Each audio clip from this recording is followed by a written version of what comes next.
Last time कह रहल बानी तोके, हमार अभी सिर्फ हमार बा और हमार अभी के हमरा से केहू ना छीन सकेला। अरे जब प्रज्ञा कुछ ना कर पैलस तो केहू और का करी। यही से बेकार के सपना देखल बंद करा और एक कोशिश कईल भी बंद करा, तोहरा खातिर अच्छा होखी दिशा।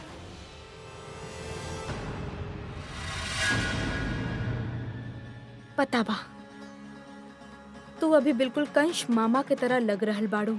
कंश के हमेशा ऐसा लागत रहे कि केहू ओकर कुछ ना बिगाड़ सकेला। वो अपन बहिन के बच्चन तक के मार देले रहे, पर जब केहू इस दुनिया में कोनो मकसद से आवेला ना त ओकर केहू कुछ ना बिगाड़ सकेला। जैसे भगवान श्री कृष्ण आयल रहले कंश के बर्बाद करे खातिर, वैसे ही केहू आ चुकल बा तनु। डरा मत, ऊ तहरा कोनो तकलीफ ना पहुंचाई है। बस ऊ दोनों के मिला के तोहार जिंदगी बर्बाद कर दी। पर तनु, एमे तू और हमनी कुछ ना कर सकेनी, काहे कि ई दुगो प्यार करे वालन के किस्मत बा, उनकर नियति। देख लो ना कैसे दी ज्वेलरी शॉप में रहली, और या फिर देखा ना आज जीजू स्कूल में पहुंच गईले। दोनों धीरे धीरे करीब आ रहल बाड़े और बहुत जल्द दोनों एक भी हो जाएंगे। तनु, वो दोनों एक दूसर खातिर बनल बाड़े, उनका साथ रहे के चाहिए, और तोहके वो दोनों से बहुत दूर।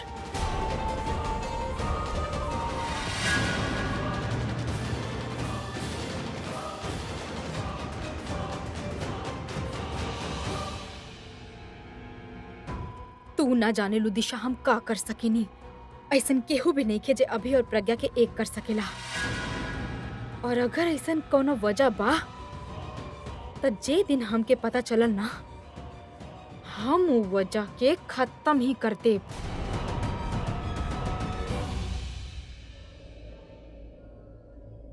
हम आपके अपन मम्मा से मिलवावत बानी।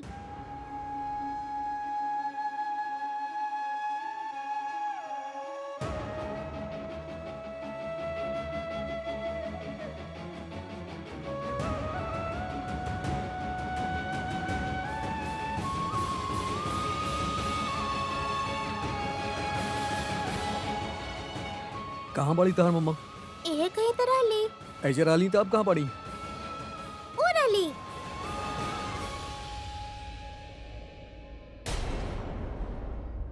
वो पिंक साड़ी में। आर यू श्योर तोहार मम्मा बड़ी? वो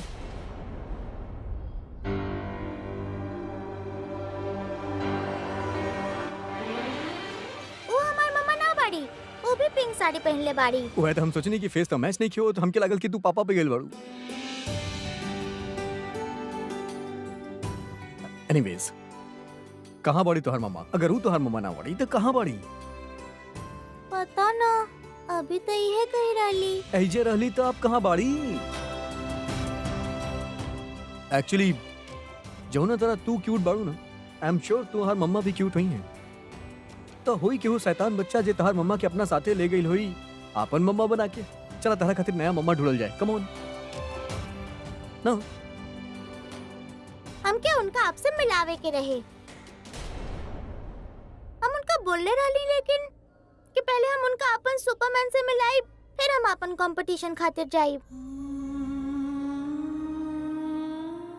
मम्मा, हम आपके खातिर बहुत वरीड रहनी। अब तो मम्मा सेफ है ना? सेफ तो होके कही रहे, काहे कि हमार डॉल चोर, सॉरी, अब डॉल तो वापस कर ही दिले, ता हमार रॉक स्टार बचवले रहे आपके। वो रहले हमार रॉक स्टार, वो हमरा के प्रॉमिस कइले रहले कि वो आप लोगन के सेफली बाहर ले है। छोड़ी ओकरा के, छोड़ी। तू हमार प्रज्ञा के मारे तू एकरा पे हाथ कैसे उठैले? वो हमके अपन बेटी से भी बढ़ के माने ले, यही खातिर हम उनका अपन सेकंड डैडी बनेनी। पहला बार मिलने तो खरूस लगले, और फिर ओके ओके और अब तक लवली। थैंक गॉड सब सेफ बा। पर डॉल चोर तो सेफ ना बाड़ी। कहाँ बाड़ी हो? असेंबली में गंदा टेररिस्ट के साथ लड़ रहल बाड़ी। अच्छा बाबा एगो काम कइल जाए, तू अब ऑडिटोरियम के अंदर जा, हम फंक्शन के बाद तोहर वेट करब, आई प्रॉमिस। ओके अब 2 मिनट्स पहले भी आ जाती ना तो उनका से मिल लेती, पर नेवर माइंड, फंक्शन खत्म होके के बाद ही मिल लेब। पर आज हम उनका से मिलवा के ही रहब। चला फंक्शन के टाइम होत बा, कम ऑन।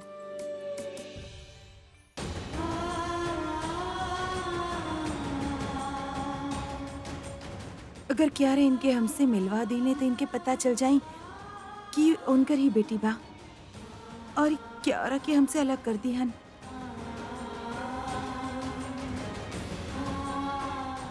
ना इससे ना होके के चाहिए, ये हमसे दूर हो गई ने और अब क्यारा के भी हमसे छीन लिए तो हमरे पास जिए की कोनो वजह ही ना हुई।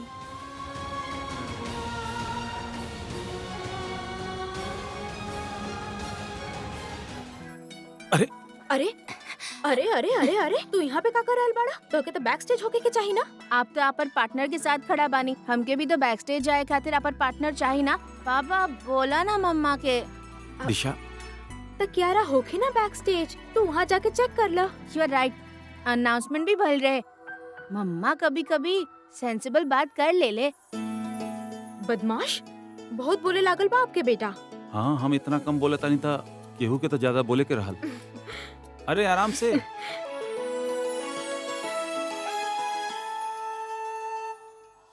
अभी फिलहाल वो अलग अलग बाड़ी, पर बहुत जल्द ही एगो ऐसन वजह आई जे उनका एक कर दी। एक ऐसन वजह आई जे उनका कभी अलग ना होके दी। ई वादा बा हमार तो से। का भइल?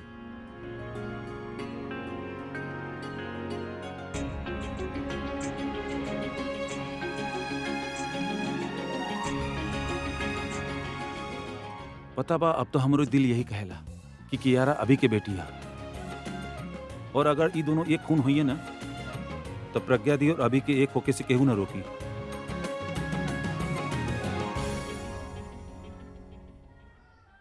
कर ला जे करे के बा, लेकिन तू अभी के लाइफ में प्रज्ञा के फिर से एंट्री ना दे सकेलू। ऊ दोनों के हम एक कभी ना होके दे।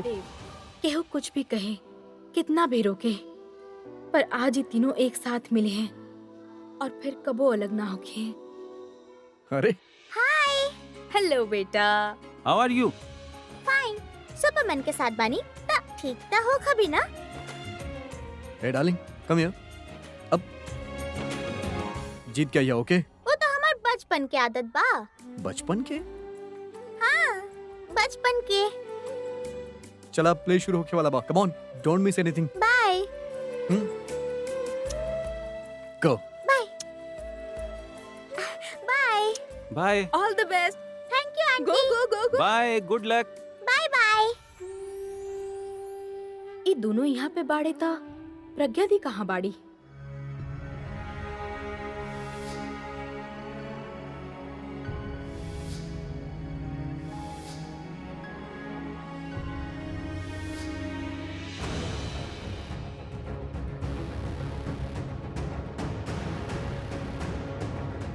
अरे प्रज्ञा तू यहाँ? पुराना आदत गैल नहीं खेना तहार।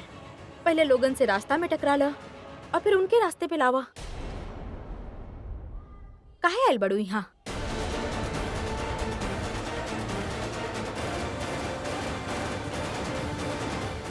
अभी से मिले आयल बाड़ू?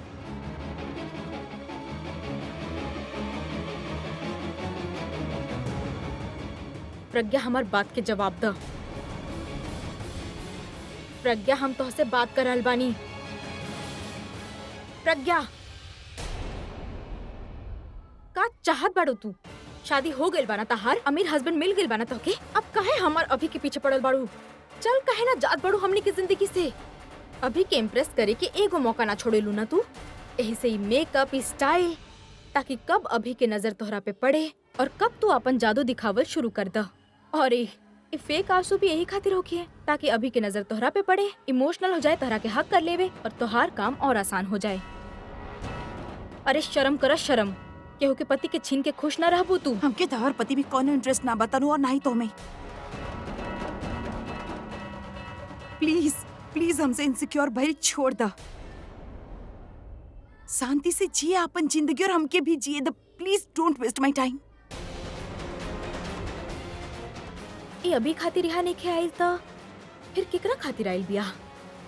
कोनो तो वजह होगी, हम एकरा बात में ना आ सकिनी। हमके पता लगावे के होगी कि वो वजह का बा।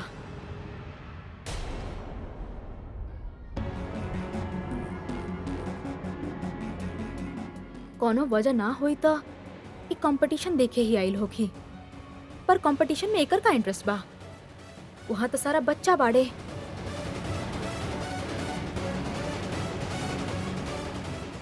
ओ माय गॉड, कहीं एकर कोनो बच्चा तो नहीं खे?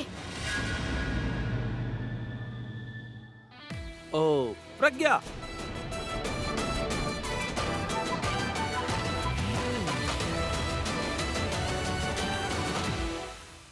ओ तो किंग और अभी दोनों यहाँ चीफ गेस्ट बाड़े और प्रज्ञा यहाँ किंग के साथ ही आइल बिया और हम पता ना का सोचत रहनी। एकर कोनो बच्चा ना होखी, अभी भी फिट बिया, माँ लगत तो नहीं खे। ये एक अच्छा फादर बाड़े जो हमेशा अपन बेटी के ख्याल रखी हन। ये कियारा के उस सारा प्यार दिले जी पे कियारा के हक रहे, और वो भी तब जब कियारा के असली पिता कियारा के साथ ही ना रहे।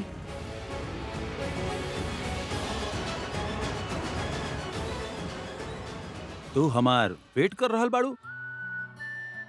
तोहरा पता रहल कि हम लेट आइब, कियारा के सरप्राइज देवे के रहल। तू यहाँ खड़ा बाड़ू लेकिन हमारे इंतजार नहीं क्यों करत? अच्छा तो नहीं क्यों करत? ठीक बा, तो फिर हम जाता नहीं ना। अब कियारा के सरप्राइज देवे आयल रहले ना, उसे मिले बिना ही चल जाइए। बिल्कुल सही वक्त पे आयल बानी, से शुरू होके वाला बा। चली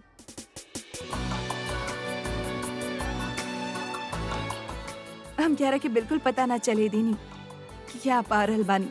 बहुत खुश हो जाइयो। पहले हम कॉन्फिडेंट रहनी, पर अब थोड़ा सा नर्वस हो गई नहीं। डोंट वरी, सुपरमैन हमनी के साथ बाड़े ना, वो हमनी के चेयर करी है। पर कुछ गड़बड़ भइल तो उमे भी वो हेल्प करी है। कुछ होता है मूवी ना देखला। उमे कैसे एगो बच्चा अपन स्क्रिप्ट भूल जाला, फिर ओकर पापा स्टेज पे आके ओकर हेल्प करेले। पर हमार शख्स हमार फादर ना बाड़े।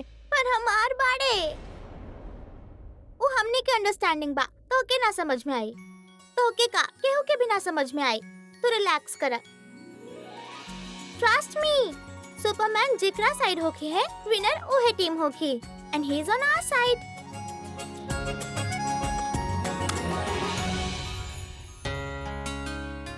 हाय, वो हम एक्चुअली बच्चन के साथ रहनी, उनका मोटिवेट करत रहनी।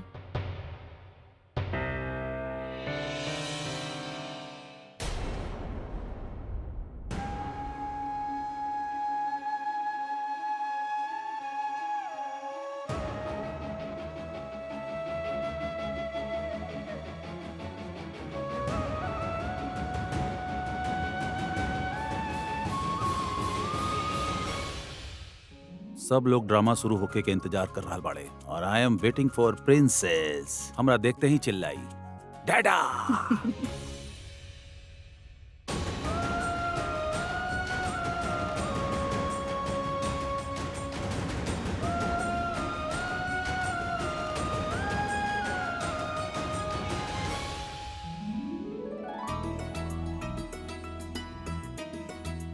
Honorable Chief Guest, respected Principal, dear parents and kids, welcome to Bright Sunshine International School presents Annual Inter-School Drama Competition.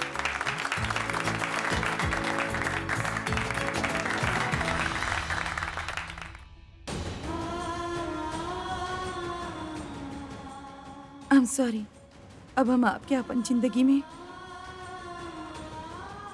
I'm sorry, अब हम आपसे दूर ही रहो।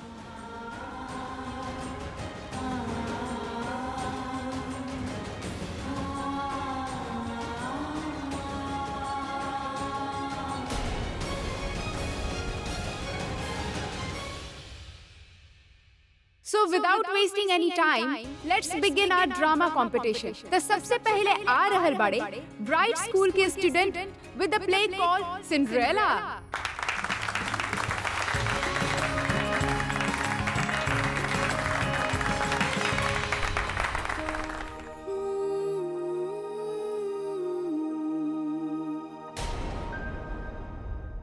इली थैंक यू जी। इलीना समोसा लेना। ई डाइट वाला समोसा बाना उ का बाना हम आजकल डाइट कर रहल बानी। अच्छा रिश्ता खातिर अच्छा दिखाओ के पड़ेला। हाँ बिल्कुल बिल्कुल। वैसे नेहा कहाँ बा? कहीं दिखाई नहीं के दे रहल। जी नेहा हॉस्टल से निकल चुकल बिया, शाम तक आ जाए घर। का बात कर रहल बानी आप? लड़का वाला शाम के लड़की के दे के आ रहल बड़े और लड़की घर पर ही नहीं खे। अरे आप चिंता मत करी, वो निकल चुकल बिया, लड़का वाला से पहले ही पहुंच जाए। देख लियो भांजी, लड़की के तैयार होके के समय मिल जाए। वैसे ही लड़का दू लड़की के रिजेक्ट कर चुकल बा। माता रानी करे कि नेहा ओके पसंद आ जाए।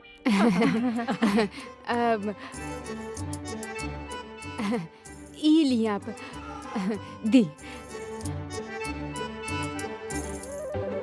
रिश्ता हो गए ना तो हमें से 10 गुना आपके देब, माला माल कर देब आपके। एक ही लड़की के रिश्ता करे के बाना जी ना, हमार फीस से बहुत ज्यादा बाई। कहीं आप हमके रिश्वत नहीं के दे रहल? ना अगर लड़की में कोनो ऐब या कोनो कमी बा तो हमके बता दी।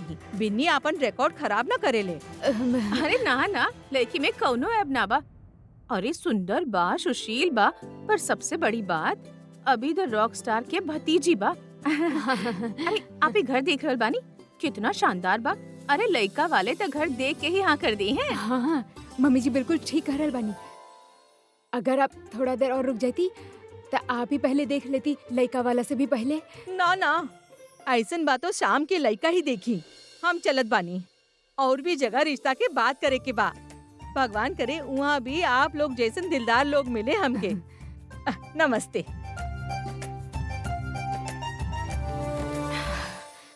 कहाँ करत रहलू तू? इतना पैसा देवे की का जरूरत रहे? अरे बेवजह ओकरे मन में शक पैदा करबू कि हमको छिपा रहल बानी लड़की के बारे में। मम्मी जी अगर आप कुछ ना बोलिए, अपन मुंह बंद रखिए, तो केहू के कुछ ना पता चले वाला बा कि हम नेहा के बारे में का छुपा रहल बानी। वैसे भी हम पैसा देनी रख लेना तो बात खत्म करी। का खत्म करी बात? अगर कौनो राज बहुत टाइम तक छिपल रहे ना तो समझ ल ओकर खुले के टाइम आ गइल बा। ठीक बा, हम ऐसा ना होके देव, तो चिंता मत कर, सब ठीक हो जाएगा।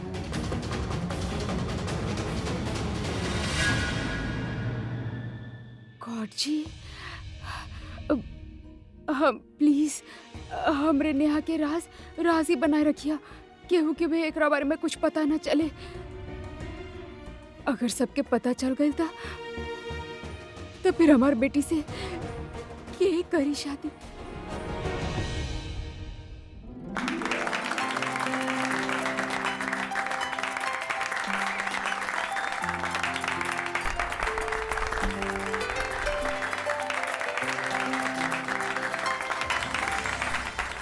वाओ व्हाट अ प्ले, एक से बढ़कर एक बारे। आई होप आप सब परफॉर्मेंस एंजॉय कैले होगी। पर अभी एगो लास्ट परफॉर्मेंस होगा बाकी बा, तो अपन ताली के एनर्जी बचा के रखी, काहे कि अब आवे वाला बाड़े हमनी के स्कूल के कियारा और Sunny. They will perform beauty and beast.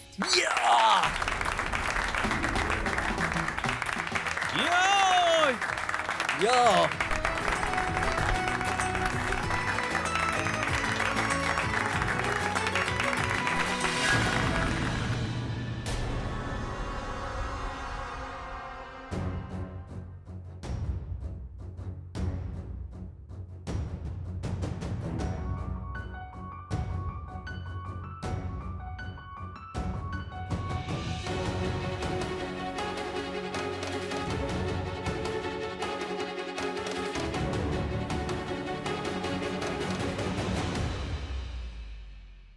दोनों कितना अलग बाड़े, पर क्यारा के खातिर दोनों के प्यार एक जैसन ही बाना। ना केहू के कम ना केहू के ज्यादा। एक क्यारा के अपन बेटी माने ले तो त एके लगेला कि काश क्यारा जैसन ओकर एगो बेटी होत। एके क्यारा से तब प्यार भइल जब ओके पहला बार देख ले, और एके क्यारा से तभी प्यार हो गल रहे जब वो पैदा भी ना भइल रहे। एके क्यारा से दिल के रिश्ता बा और एक के ओसे खून के रिश्ता बा। कितना उलझन बा ये रिश्ता में, और ये उलझन में सिर्फ हम ही फंस रहल बानी और केहू ना।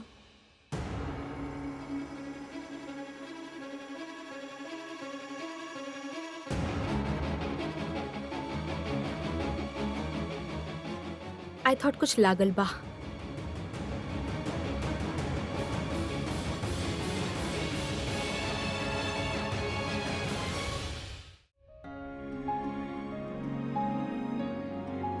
हम दुनिया के सबसे हैंडसम प्रिंस बानी और पावरफुल भी। हम जे के चाही ओके पा सकेनी और जे चाही ऊ कर सकेनी।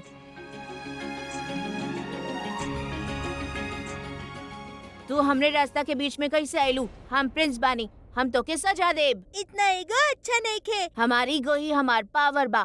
तू सजा के खातिर तैयार हो जा। तू हमके सजा देबा, हम तो के श्राप देब। तो क्या अपन खूबसूरती पे बहुत घमंड बाना? आज से तू एक बदसूरत बीस्ट में बदल जाइबा।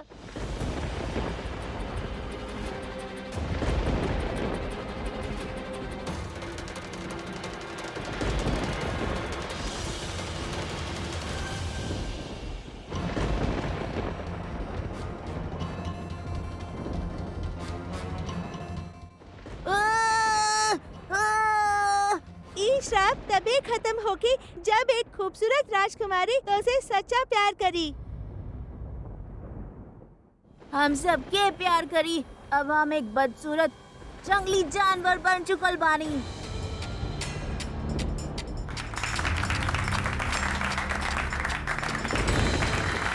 केहू भी बीस्ट से प्यार न कइले और सब ओके देखत ही डर जात रहे। फिर अचानक एक सुंदर राजकुमारी ओकरे लाइफ में आई।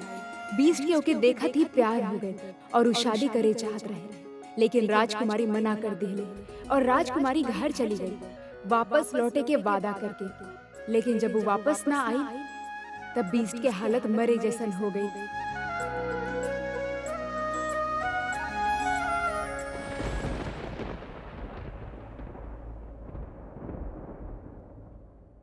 उठा ना, तू ना मर सकेला। हम तो के वादा कैले रहनी ना, हम वापस आ जाई और देखा हम वापस आ गई नी। उठा ना।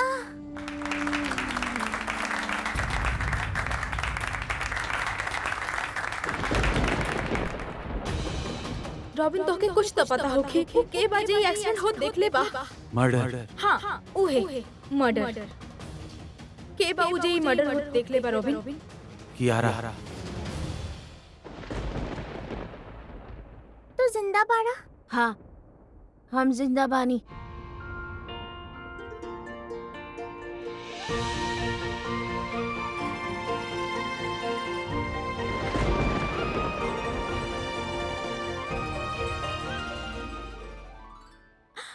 तो 20 से प्रिंस कैसे बन गईला?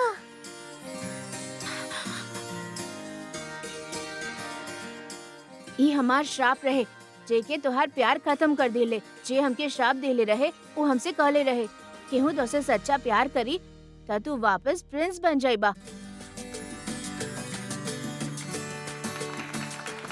पर तो के हमसे प्यार कैसे हो गई? हम तो बहुत बदसूरत रहनी और कितना बुरा रहनी। तरह के हमसे प्यार काहे बा? हम तो बहुत बुरा इंसान रहनी। अब बहुत अच्छा इंसान बानी। आपसे केहू से भी प्यार हो सकेला, बस बुरा बात तो हालात ना।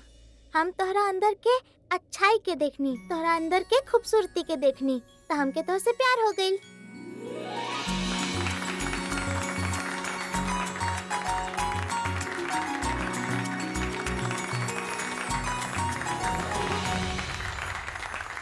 What a play! What a performance! I'm proud of you!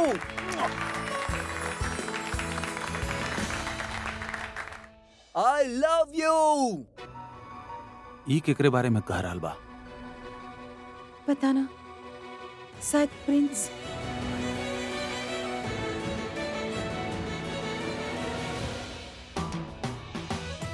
Acting कैले बच्चा लोग, स्पेशली उ लड़की जे ब्यूटी बनल रहे। हमरा तो लगा था कि विनर ये हुई है। कंपटीशन के बाद जे भी विनर हुई हम उनके साथ उनके पेरेंट्स के भी स्टेज पे बुलाए और हमने के चीफ गेस्ट पेरेंट्स के सामने ही विनर की ट्रॉफी दी है। अगर ये हमके स्टेज पे बुलवले तो इनके पता चल जाए कि क्यारा हमनी के बेटी बा। हे भगवान, क्यारा ना ही जीते तो अच्छा हुई। ये कैसन मजबूरी हमरे सामने आ रहल बा, जब हम चाह के भी अपन बेटी के जीतत ना देख सके नी।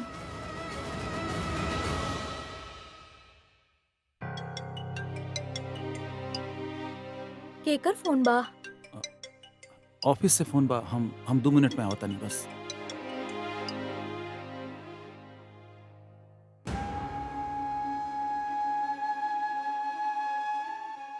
मैम आपके वेव कर रहल बा।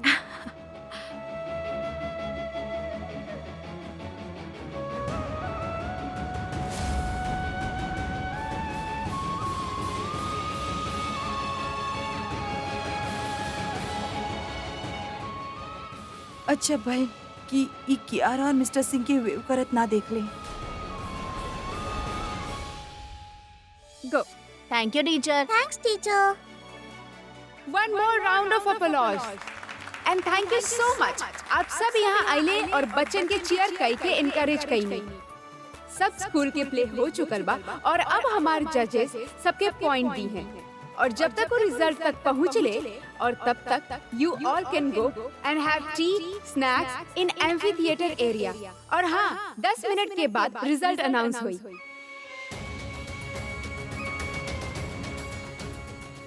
हमके इनके और खुद के क्यारा से दूर रखे के हुई। हमनी के प्ले सबसे बेस्ट रहे। ताली तो रुकते ना रहे। तो देख ला, ट्रॉफी हमनी के ही मिली। सब हमनी के तारीफ करत रहले और देखा मम्मी पापा कितना खुश रहले। हम उनसे मिलके आवत आनी। रुका, हम भी मम्मा पापा से मिलके आवत बानी, पर दादा तो आवत ही ना रहले। लेकिन वो आ गए। हम भी उनसे मिलके आवत बानी।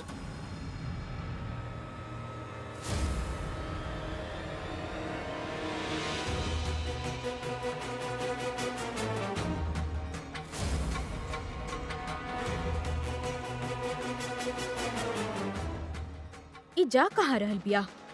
कुछ तो छुपा रहल बिया ई, वरना ऐसे सबके छोड़ के वहाँ से आवे के का मतलब?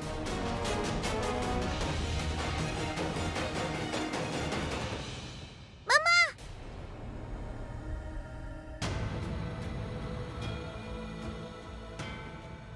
ई मम्मा केकरा बुला रहल बिया?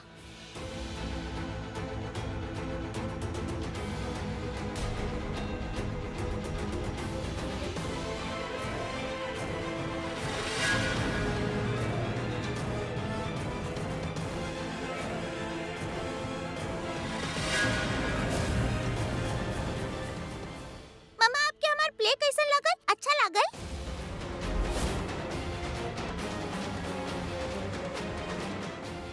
बहुत अच्छा कैलू आप। Mama is very proud of you. हमार मम्मा के नाम आपके नाम से 10 टाइम्स बेटर बा। तब मिसेस यूनिवर्स ना उनके बने के चाहिए। तो के कुछ तो पता हो कि के बा जेई मर्डर होत देख ले बा रॉबिन। कियारा।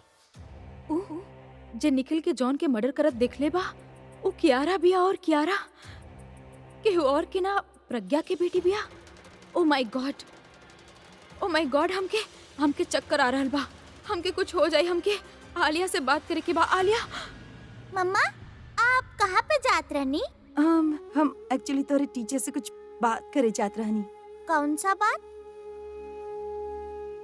बेटा, मम्मा की आज तबीयत ठीक ना बा, ई खातिर मम्मा घर जा रहल बानी। काहे मम्मा, का भेल आपके?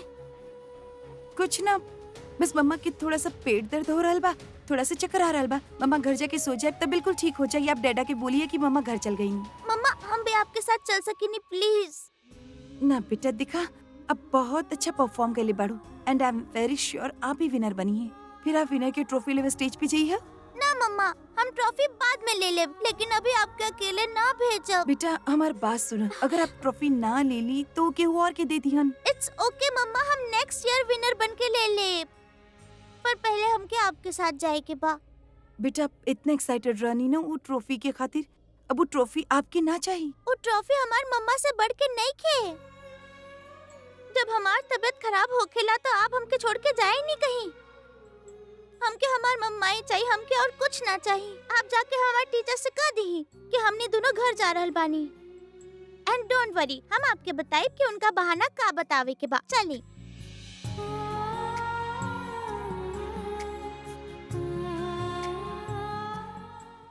Meat my husband mister Rajiv. Hello. Hello mister Rajiv, hi. How are you? आपके पता बा ये आज यहाँ काहे आइल बाड़े? फंक्शन देखे खातिर। ये सिर्फ आप दोनों से मिले खातिर आइल बाड़े। ये हमरे कौनो भी स्कूल के फंक्शन में कभी ना आवेले।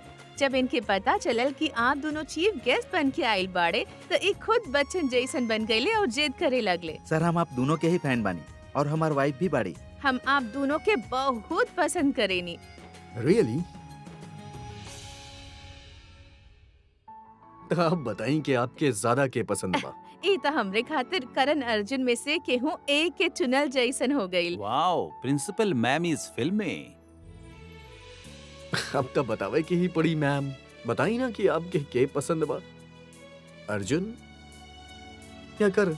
आप मजाक कर रहल बानी, you R not serious. Oh no, of course serious madam.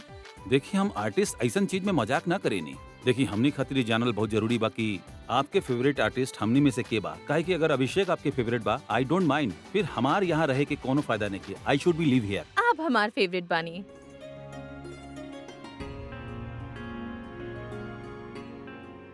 यार तू भी ना, नाटक तो नहीं और खींचे के चाहिए ना। अरे एक्टिंग खातिर बोले रहनी, धमकी देवे खातिर ना। ओह माय गॉड, मतलब आप दोनों साथे हमार खिंचाई करत रहनी। मैडम यहाँ सारा बच्चा ही मस्ती कर रहल बा। हमने सोचनी कि हम दोनों काहे पीछे छूट जाएं। अब एकर पनिशमेंट तो ना मिली। हे, हमरे मम्मा के देखनी आप। सनी बेटा तोहर मम्मा तोहके ही ढूंढत रहली। शायद वो बैक स्टेज गई होई है। Go there. Thank you ma'am. आपके हमार एक्टिंग कैसे लागल? Good, brilliant. It was really very good, superb. और जब तू बीस्ट के कॉस्ट्यूम में आयल रहला ना, तब हमरा स्कैरी लगत रहला। लेकिन जब तू प्रिंस बन के आयल रहला त very very charming and very very handsome. हमार एक्टिंग कैसे लागल? ना about your acting, simply too good. बल्कि हम तो ये कहता नहीं कि तू थोड़ा सा एक्टिंग हमके भी सिखा दा। काहे कि मिस्टर अभिषेक के लागेला कि हमके एक्टिंग ना आवेला। By by. एक्चुअली जजेस को रेडी कर ले हुए हैं और कुछ ही सेकंड्स में सेरेमनी शुरू हो जाए, जेमें आप दोनों चीफ गेस्ट बानी। आप प्लीज विनर्स और पेरेंट्स की trophy the. So please stay with us. Okay. Ma'am आपके जज बुला रहल बाड़े। Please excuse me. Award from chief guest. I hope हमार कियारा ही जीते। तब हम अभिषेक के हाथ में से अवार्ड लेके अपन कियारा के दे देब। क्यारा के फादर ना ले। अगर क्यारा जीत जाई तो हम किंग के हाथ से ट्रॉफी लेके क्यारा के देब। आई होप क्यारा के मम्मी की कोनो ऑब्जेक्शन ना होके।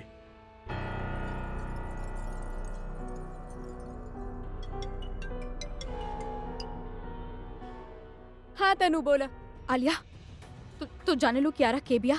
देखा तनु, अगर फालतू के टाइम पास खातिर फोन कैले बाड़ू तक खुद ही फोन रख दा। काहे कि अगर हम रखब त तोहे बुरा लगी। आलिया, क्यारा प्रज्ञा के बेटी बिया।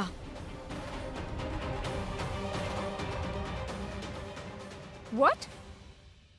तनु तो के पता बा तू का बोल रहल बाड़ू?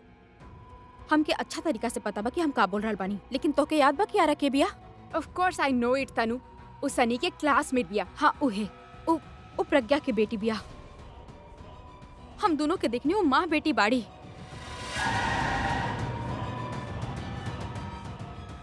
हेलो आलिया, तू सुन रहल बाड़ू?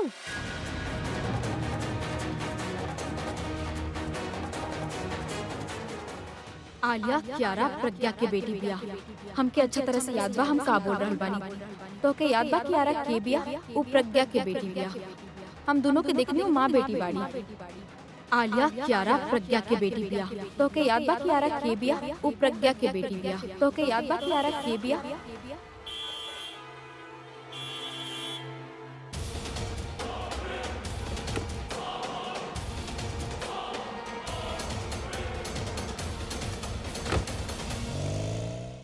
आलिया तो हमार बात सुनत भी बाड़ू की खुद से बात कर रहल बाड़ू। तू हमार बात सुना। तू कोनो भी तरीका से भाई के वहाँ से निकाला, समझ लू तू। अगर भाई वो दोनों के साथ देख लीले तो बहुत बड़ा प्रॉब्लम हो जाई तनु। तू समझ रहल बाड़ू ना हम का कह रहल बानी तनु? हो सकेला कि उ कियारा भाई के ही बेटी होखे।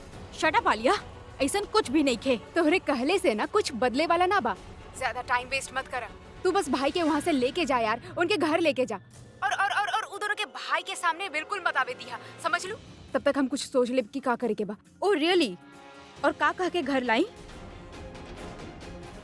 आलिया अभी यहाँ पे बहुत एंजॉय कर रहल बा, हमसे ना होखी।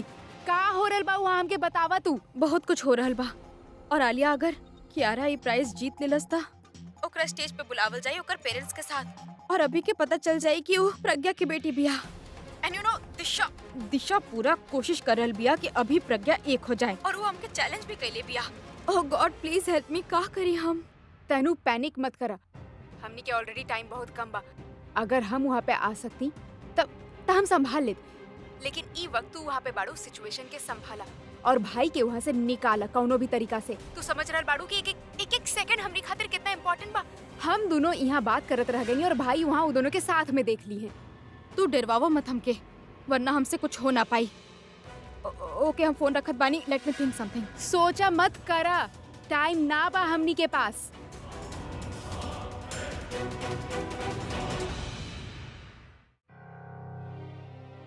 एक्सक्यूज मी, आप मिस अंजलि की देखनी का? हाँ वहाँ पर बाड़ी।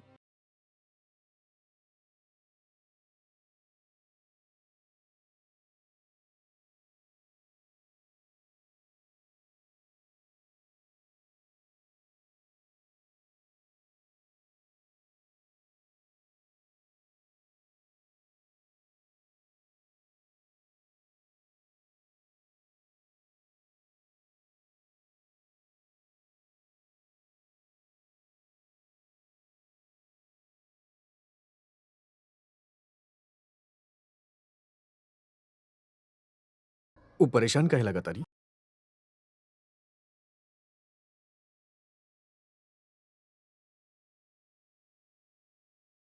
हमरा तो प्रज्ञा परेशान नहीं लागत।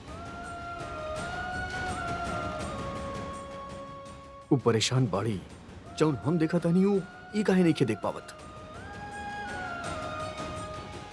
I have some news for you. That's great, ma'am. का न्यूज बा? हम अभी बता नहीं। But we have to get the prize. I will be back before that. Okay.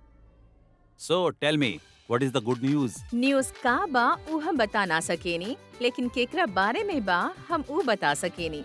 Kiara और हमनी के बारे में। काऊ प्राइज जीतत बाड़ी? कौनो तो बात बा हम जौन जाने चाहत हम बानी। कहनी ना कुछ ना बा। देख हम तोरा जाने ली और समझे भी ली, ये खातिर हमसे छुपावे की कोशिश मत अब कर। जाने ले और समझे ले। अगर इतना ही समझ ले तो तब काहे ना समझ रही जब हम समझावे चाहत रहनी। मानतानी कि हम कुछ बोल ना पाई, लेकिन आपकी समझे की चाहत रहे तब ना समझ रही, तब समझे की कोशिश मत करी प्लीज। रुक काहे गईलू और बोला, मन में जौन बना सब बोल दा हमके। हम भी जाने चाहत बानी कि आखिर तू चाहेलू का। चाहत रहनी और आपकी बताए भी रहनी। हम रोज ये उम्मीद के साथ उठत रहनी कि एक दिन हमरे आँख में आप अपना खातिर प्यार देख लेंगी। तब भी कुछ ना कहनी ना, तब भी कुछ मत करी प्लीज। हमारे वक्त जाया मत करी। ठीक बा, हमके इतना तो बतावा कि तू परेशान काहे बाड़ू। देखा तारा ओकर कसम जे कि तू सबसे ज्यादा प्यार करेलू, हम क्या बतावा कि हम तोहर हेल्प करे चाहत बानी। I seriously want to help you. आप हमारी मदद ना कर सकेनी। I want to help you.